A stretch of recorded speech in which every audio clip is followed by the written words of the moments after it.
Ehlers-Danlos Society, the EDS HSD community. My name is Dr. Akilah Cadet, and not only am I one of your board members for the Ehlers-Danlos Society, I'm also founder and CEO of Change Cadet, an organizational development consulting firm where I have the pleasure and privilege with working with companies all over the world, from small startups to multi-million and billion-dollar companies, to assure workplaces that are inclusive, that create cultures of belonging and celebrate people like us that live and the intersectionality of visible and invisible disability.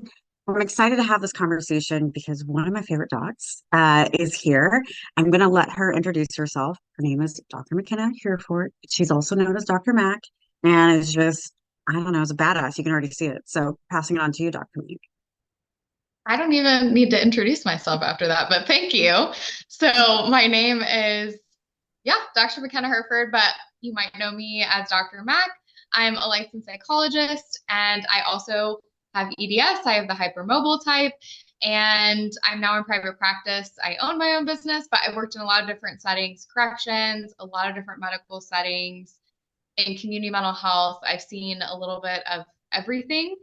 And I also run Revealing the Ivory Tower podcast, where we kind of try to break down really complicated mental health and science topics. We try to make nuance interesting, which is hard to do on social media, and also take a critical lens. So clinically, I specialize now more with neurodivergent folks, chronic illness, anyone that's facing a lot of different concerns at one time, whatever those might be.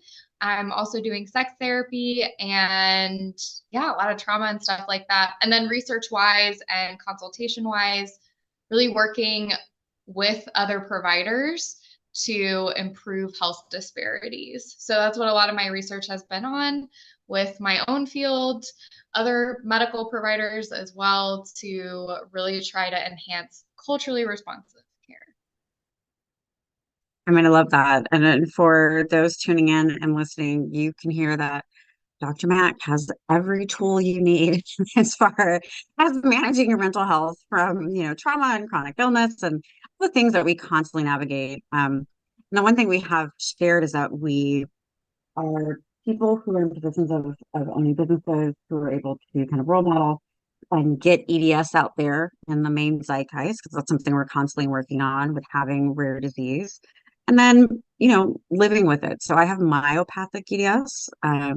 My type of EDS is 1 in a million, or a little less than 1 in a million. And so you can imagine how hard it is to navigate HSD, EDS, HEDS, or even classical EDS. Imagine having something incredibly rare. Vascular EDS is rare, but there's more science around vascular EDS than there is myopathic EDS. And so we know that there's 13 types. So there's 13 different ways in which we all can experience trauma and support and celebration and anger and frustration when it comes down to it. And so I wanted to kind of just talk about how we connected, because an Instagram post brought us together.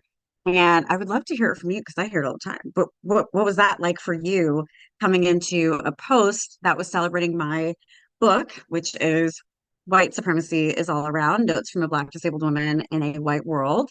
And I talk about my EDS journey and diagnosis in here, in addition to other things that are part of systems and structures of white supremacy. And so I was thrilled and elated when the Ehlers-Danlos Society wanted to do a post dedicated to this book, because people can feel validated, seen, and heard with my EDS, my MEDS experience. In that book, so the post was up, and then I'm going to pass it on to you, Dr. Mac. Well, first, as a side note, incredible book. I also appreciate the dark humor lens, the kind of gallows humor you take through that when you mentioned that you were diagnosed with MEDS. There was something right after that said, just my luck. And that would have been my reaction. I was having that thought. So just another plug in there. And I was also excited to see this post on there. I have other medical conditions, just like we all do probably. And so I was surprised. I was impressed, and I saw this, and I wasn't following you yet. And I'm like, wait, what is? But now we do. Yes. And I'm like, what is happening? And so a lot of different brain cells firing at one time because one, I thought, okay, well, I have to follow her. I have to check out this book. And I went into the comments because I wanted to see what the reception was like in the comments and if my guess would be correct. And unfortunately, that was the case. So obviously, I am very white, very melanin deficient, as my dermatologist says. And so as I'm watching my post, I'm watching this post and I'm seeing that you're receiving a lot of criticism, a lot of hate, a lot of racism. There was a lot of essentially people taking this personally and thinking that by you talking about your experience, that invalidates the ableism that they're experiencing. So let's set this up before you go a little bit further. I'm going to read actual quotes on this Yes, post. So please it's do. still current. It's still on uh the Instagram page, social media, so you can still check it out. Someone said she thinks because of her skin, she was treated differently and not believed. Took 6 years for by typo white daughter to be diagnosed with EDS. It was just by chance we bumped into the right doctor. WTH, really? I got diagnosed at 59. I find this ridiculous. Did when didn't it become a color thing? We all have had years behind us not knowing, no matter how good our doctors are, we've had seen and have seen so many we can't count. Sad we are all affected badly and many are suffering, even knowing. And another one, I feel for this girl's journey. So first of all, let's just start with I feel for this girl's journey. I am Dr. MF Akilah Cadet.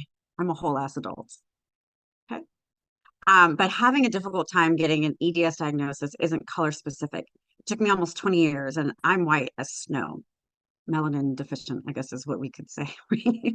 um, if we're looking to make victims out of people, I'd say it more so has to do with being a woman rather than being Black.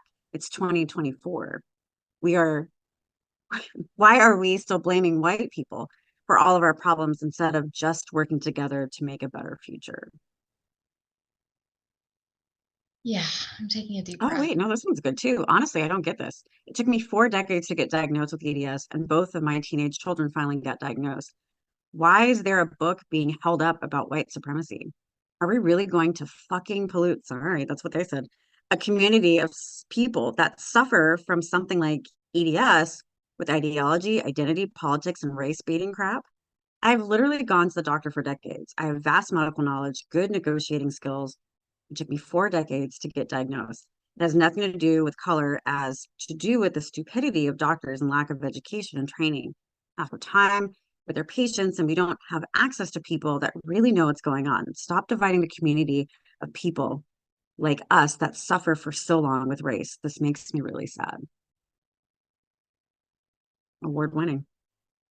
Yeah, I think my first reaction was disappointed but not surprised. And I think part of it was there was not an understanding of what you're referring to when you say white supremacy. There was, I think, in their minds, a visual of I'm from Mississippi, like the particular individuals and like historically, as opposed to Like looking white at this from a supremacists, people system. who've done physical harm or physical attacks. So what we call overt racism. So it's like direct in your Yeah. face, opposed to covert racism, covert or microaggressions that are things like this that come up with the post of saying certain things. That's also a form of racism. 100%. If we took out all the doctors that are currently in our system right now and we replace them with the new ones, we'd still face the same issues that we're facing. And so it kind of became a competition instead of understanding what intersectionality is, where they're kind of saying ableism is what the issue is. I'm taking a step back simultaneously as someone that has EDS, someone on the research side that has had to work with providers that have similar reactions, that they Yeah. internalize that.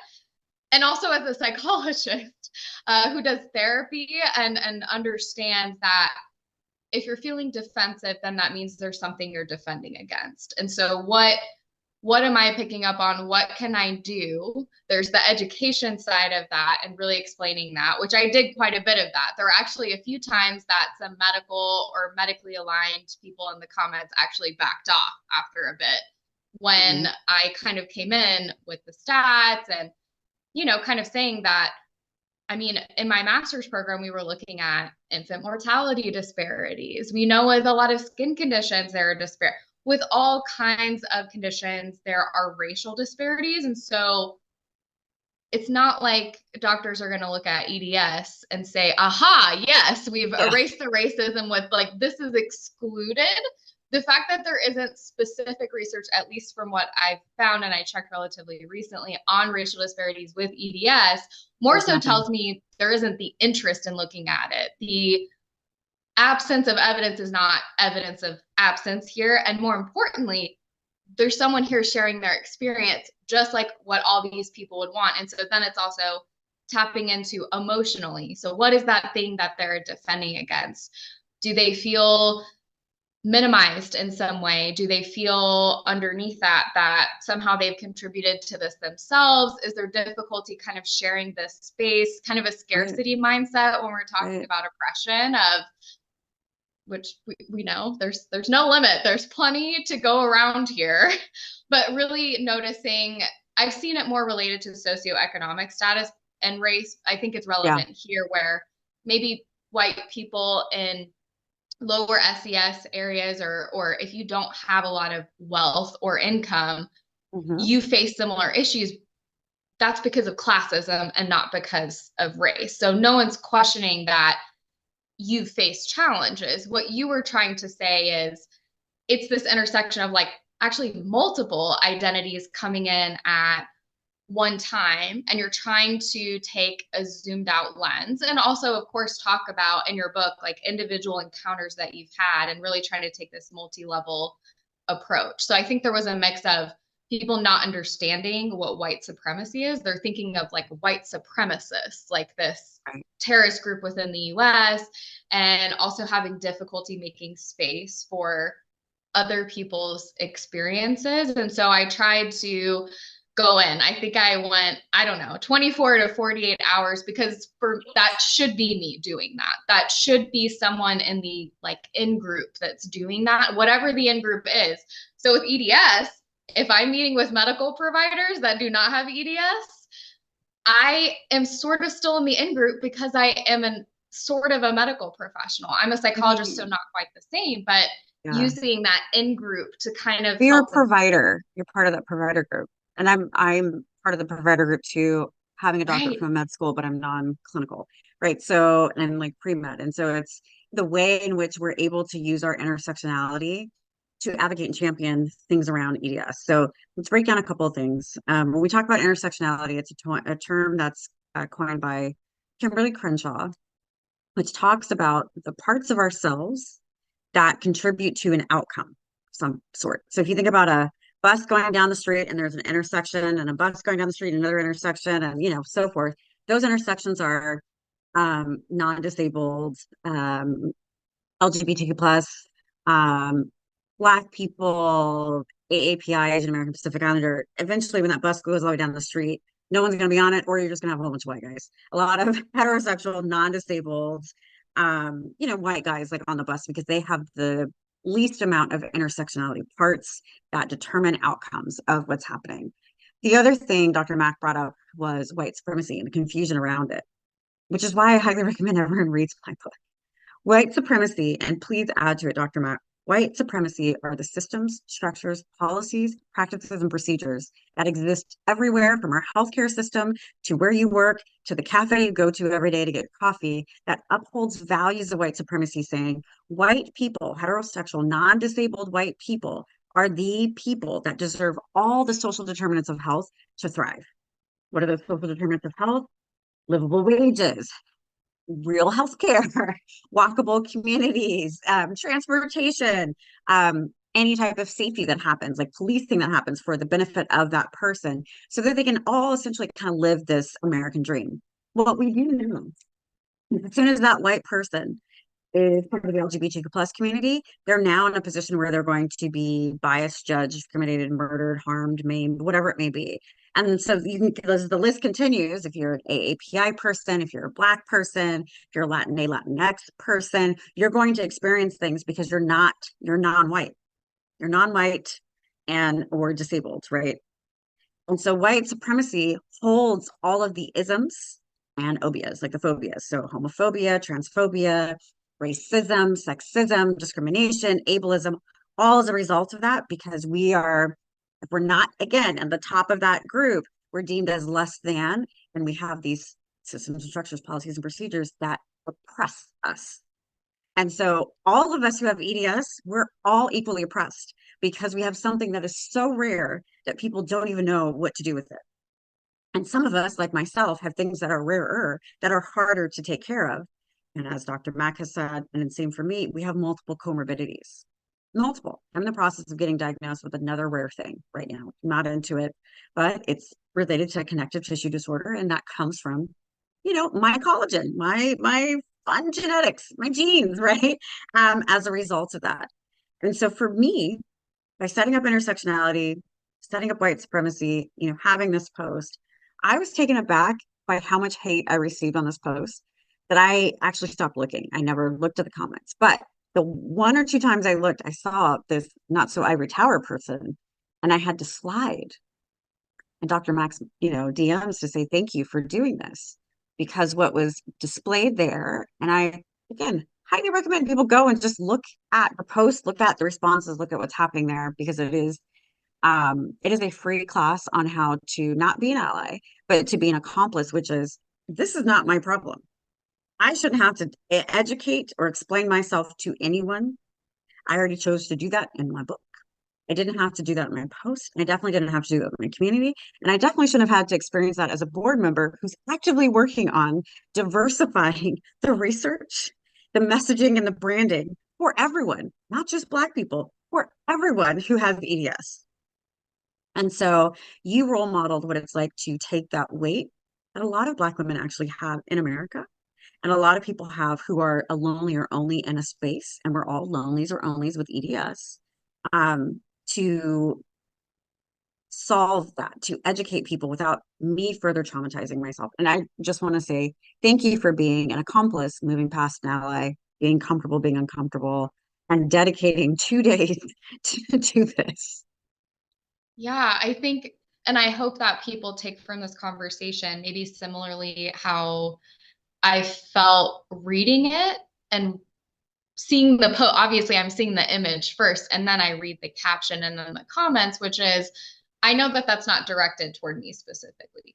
There probably are aspects from that 100% that I can learn from personally, but the post was not saying, Dr. Mack, you are a white supremacist and you are XYZ. I recognize that we're talking about these systems that are in place. A really clear-cut example is skin things that pop up, any skin conditions that pop up. If someone has darker skin, I mean, my skin it shows all of the things. And so My hives look different than your hives. 100%. And so if you go to a dermatologist or anyone, there can be overt racism. 100%. I'm from Mississippi. I worked in healthcare and I see that.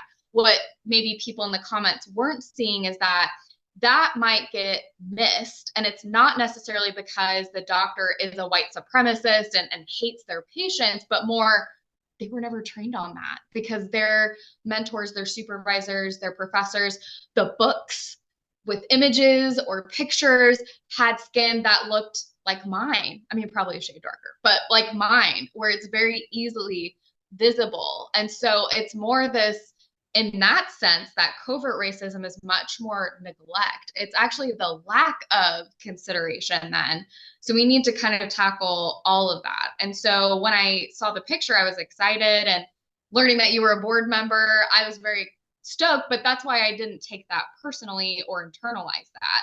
And I certainly did learn a lot from the book, and it made me self-reflect. And I think maybe that's maybe what some people were missing, is that it doesn't take away. it's not pie. Oppression's not pie. We have an unlimited really amount that we could experience. But really what you were asking was basically to hear you out, that yes, everyone experiences ableism, and then here were your specific struggles that you were dealing with. And the page features all kinds of people with EDS. And I think that was a point that I made too, that, you know, I think they said, why, some people said, why can't this be posted on a different day or different post? And I kind of came back. They feature all kinds of people with unique struggles that are happening. It's also Black History Month too, on top of it. And I'm Right. a Black person. And so what other month? I mean, any other month we can celebrate Black people for sure, but it made sense. It was also the month my book came out. Something that we, planned ahead of time. I think it's important to note a couple things. One, still to this day, in medical institutions, providers are taught that Black people have a higher pain tolerance. Yes. So you can imagine something that we have, which can be painful. There's varying degrees of how EDS shows up in all of us. Some of us have flares, some of it's constant, some of us have more independence than others. And, there's a range of things that can happen. But imagine being told constantly, which some of you can understand, which we call transferable skill set, that I don't have pain, or I'm making it up, or I'm probably just stressed, or I'm anxious because I'm a woman, right? I'm talking about different points of intersectionality that come up. But particularly in this country, for Black women, that's a different level of pain, because historically Black women have been used, and you can look it up. There's a whole bunch of books, there's knowledge about it, that shows women being used for procedures that are done today with anesthesia. And when those procedures are being invented and tested, they were not Black women who were actually enslaved in the United States of America, did not receive any anesthesia. But as soon as that technique made sense, at the same time, it could be like the next day, a white woman would receive anesthesia for the same thing. And so as a result of this history, it complicates my pain in lots of different ways. And so that's really a teaching moment, an understanding moment. Again, it doesn't negate anyone else who's had pain that was not believed, and it makes you feel like you're losing your mind. These are real things that happen with EDS diagnoses, for sure. But it's also another form of othering. So when we have rare disease, and I'm working on my fourth one, when we have rare disease, there's othering that comes along with it, because providers like to know. They like to be in the know of things. And when you are the actual zebra amongst all the other horses, then they're like, no, no, no, no, I didn't want to do this. And so they'll tend to pass people on and pass people on. So when we have moments of a transferable skill set of having compassion and care for another person, because of those feelings of not being believed, because of those feelings of othering, that's actually when we can work collectively together. Because again, I was fortunate enough to get diagnosed in like 2 years. And I know some people are like, well, why are you complaining? No one deserves to be in pain. No one deserves to be in pain. I was pre-med. I went to med school. I know how to navigate things in different ways. I was a former health administrator. I did a lot of work with health reform. I know a lot. So I was able to do what I had to do to have doctors who believed me to get to a position of diagnoses. Even then, I still had to do genetics testing. I went the private route. I did lots of things because of the skill set I have to get to where I had to go, because I knew I needed a diagnosis as soon as possible. Because if not, my quality of life would be even more miserable than what it is in today, and the amount of pain that I'm in today, because I have to navigate, and that's what the book is about. I have to navigate other parts of my intersectionality. So being a Black person in this country and being a woman in this country. And so being disabled was not anything I wanted to add into the mix, but here we are, and I had to navigate that. And so what I think is helpful as we think about the future of EDS and getting to a point where we say EDS is as common as known as MS or cancer, even. So people have an idea of what that is that we have to have continued representation. So we don't have infighting even amongst our own community. We need to see more stories about people who have EDS. We need to see movies about people who have EDS. We need to have public figures like myself that talk about EDS so that people can understand what it is, so we can help people feel seen who have it first. and then help with diagnosis. But if we continually say my journey is worse than your journey and my journey is more important than your journey and whatever happened, or you only commiserate with people who look and live like you, it's incredibly problematic. As a board member, I know we've seen the same thing for any post around our queer community or LGBTQ plus community. Why are you talking about them? Because guess what? Anyone and everyone can have EDS, regardless of how they identify. They're not just white people. They're not just heterosexual white people who have EDS. EDS doesn't discriminate, so I don't know why people with EDS are discriminating towards me. Yeah, So, that was my response too in the comments when people said, I don't know why you're dividing us. And I kind of responded and really, on some comments, try to evoke some reflection and what exactly about this is dividing it? Have you actually read the book? In my field, we use the term dialectic, and I think that really encapsulates what you're saying. It's a both and. I can have my unique experiences. You can have your unique experiences. We can have mixed experiences about our visit with a specific provider. It's not a but, it's an and. And there's room for all of that at the same time, even though maybe it doesn't feel that way. And so I invite people to kind of sit with that. And if you notice that you're having a reaction, whether it's to a post, to a provider, to someone else, really taking a second to just buy yourself some time and think about what is it that I'm reacting to? For example, with a provider, is it I'm picking up on red flags right now? Is it past trauma? Is it both? A post like this, is it something that I'm does she feeling feel about she's more myself? important than me? Right. Mm-hmm. Because they're actually missing I don't want a opportunity. Black person to feel more important than me because Yeah. I'm used to the power and privilege of being on top all the time. Like, those are the things to reflect on.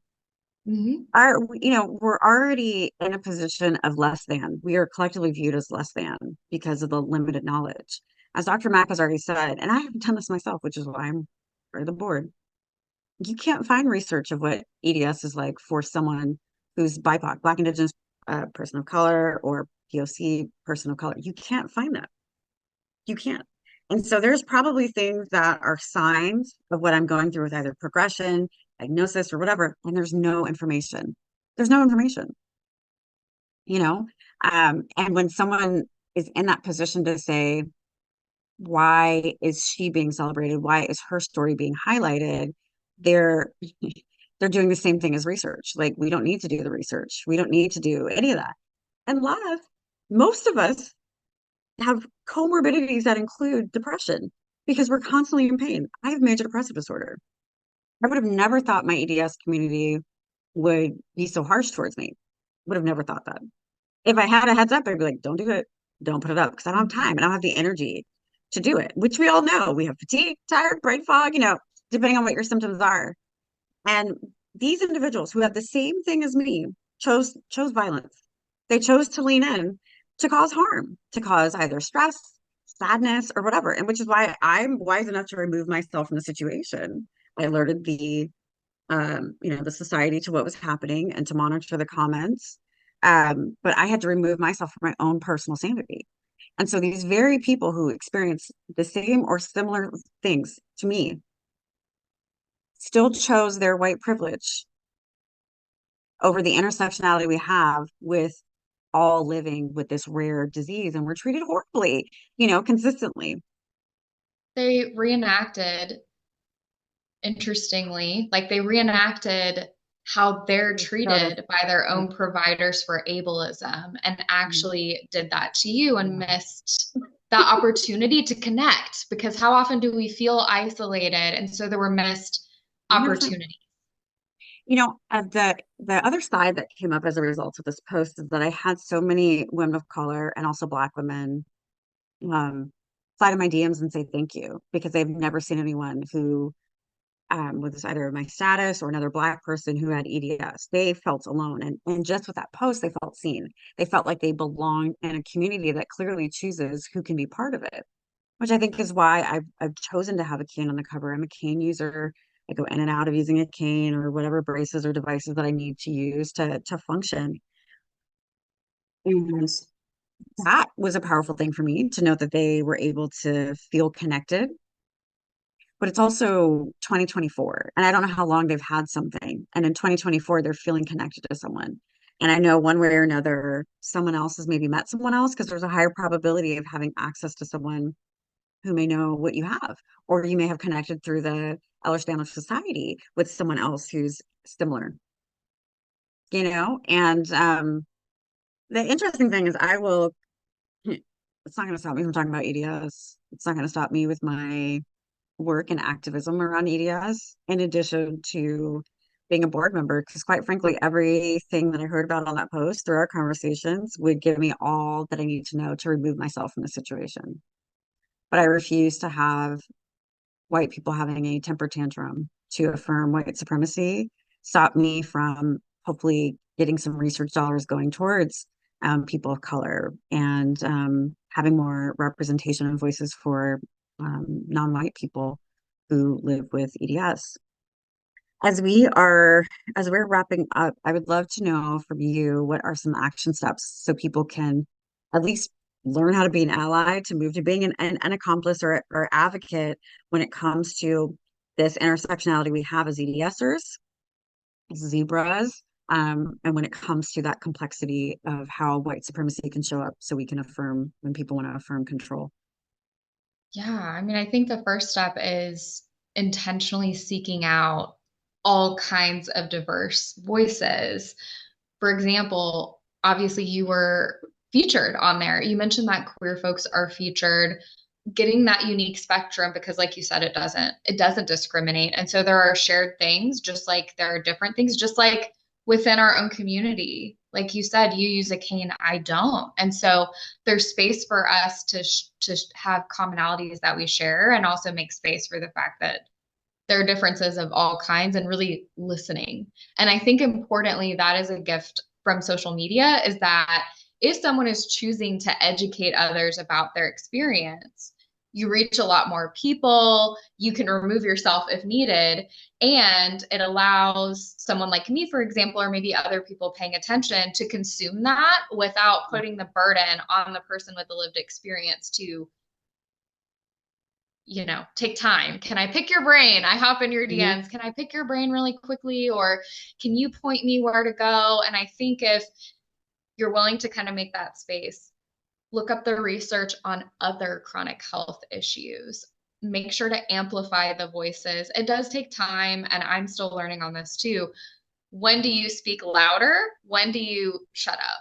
Mhm. And kind of take a step back because it's not your turn. But how do we amplify that? Because we do need more research. The fact that Mhm. there isn't just tells me as a researcher there's not enough interest to do the research on it compared to other health conditions.